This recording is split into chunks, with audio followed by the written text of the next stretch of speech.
Sometimes we have to ask ourselves, what's using my life?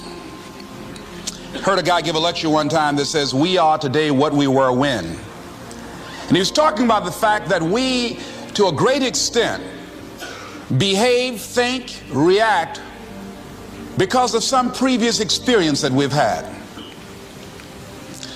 One of the things that we know about life is that it is always changing. Sometimes you're up, sometimes you're down. Sometimes things go real well, and sometimes they don't. Sometimes you're happy, and sometimes you're sad. Now that's that thing called life. And when we begin to understand and know that, accepting that reality that we will never ever have things just on an even keel all the time, that you're going to have some ups and you're going to have some downs, but during those down moments, that's where the growth takes place. That's where the work is. See, anybody can feel good when they have their health, their bills are paid, they have happy relationships, business is successful. Anybody could be positive then. Anybody can have a larger vision then. Anybody can have faith under those kinds of circumstances. Am I correct? See, but the real challenge of growth, mentally, emotionally, and spiritually, comes when you get knocked down. Somebody said that adversity introduces a man to himself or a woman. How you handle it, that's where the growth takes place. When I was facing some challenges, I had a guy say something to me, and I suggest this is one of the first things that you want to do when you're facing a challenge. You want to get unstuck. Evaluate where you are.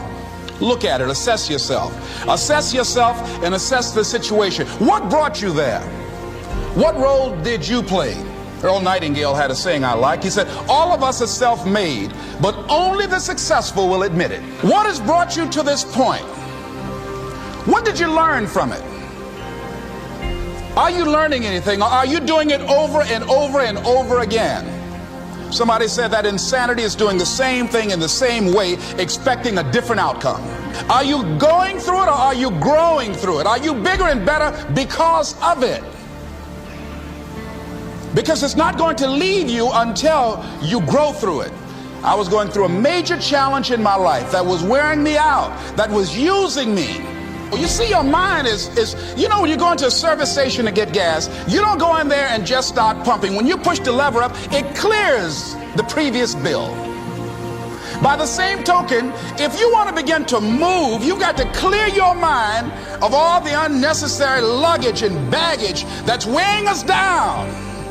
I couldn't move, I couldn't think about what am I going to do to get out of this situation, because I was so concerned about what happened and what he did to me and how bad it was.